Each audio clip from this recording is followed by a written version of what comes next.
आपल्या पेपर्स माध्यमातून येतात या सेक्शनकडे जर लक्ष द्यायला पाहिजे। तर आमचं हे राष्ट्रीय अपंग कल्याण संस्थेतर्फे कर्णबधिरांच्या आम्ही बुद्धिबळ स्पर्धा आणि कॅरम स्पर्धा आणि अंध लोकांच्या विदर्भस्तरीय बुद्धिबळ स्पर्धा अशा प्रकारच्या स्पर्धा या येत्या शनिवार आणि रविवारला घेत आहोत। आपण त्यालाही पण चांगली प्रसिद्धी द्या, यांचं उत्थापन करायचं तुमचं आमचं म्हणून सर्वांचं एक कार्य आहे।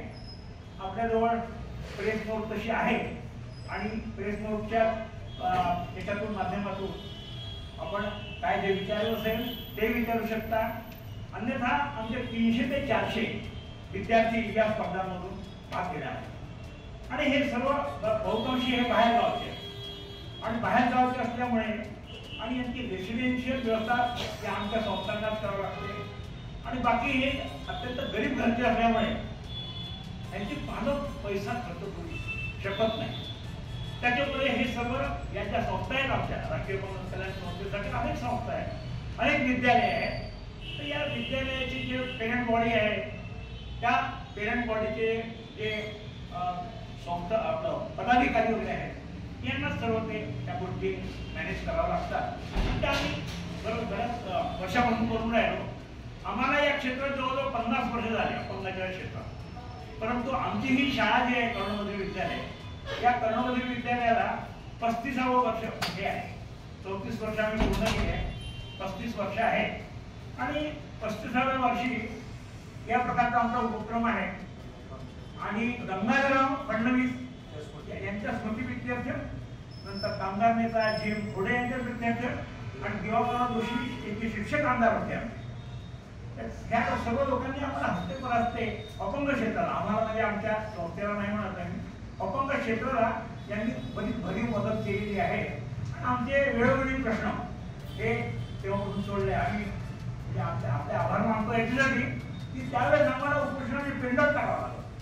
आता ती गोष्ट पत्रकार परिषद ज्या आपले या ठिकाणी आहे पत्रकार भवन, त्याच्यामुळे पत्रकार भवनामध्ये आम्ही येऊन थोडक्यात आपल्याला सांगत असतो आणि आपण याच्यापेक्षा काही डिटेल पाहायचं असेल किंवा काय हे करायचं असेल तर आपण मी विनंती करेन आपल्याला की सोनेगाव तलाव जवळ राष्ट्रीय अपंग कल्याण संस्थेअंतर्गत कर्णबधिरांचं हे प्रकल्प हा आहे।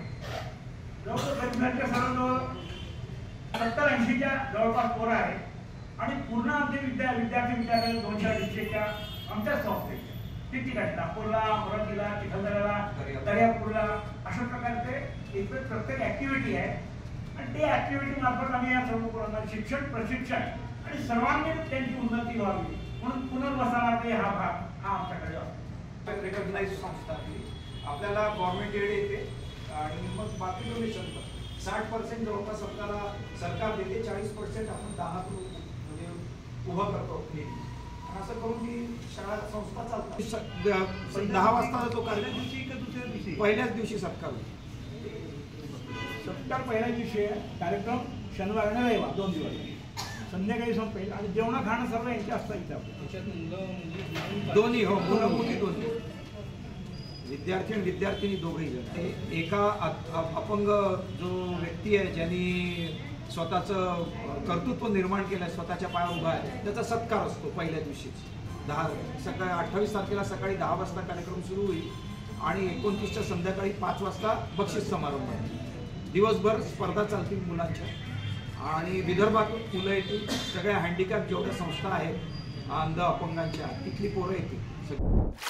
ऐसी ही जानकारी जानने के लिए अभी फॉलो करें लोकतंत्र मिरर और यह जानकारी जरूर शेयर करें।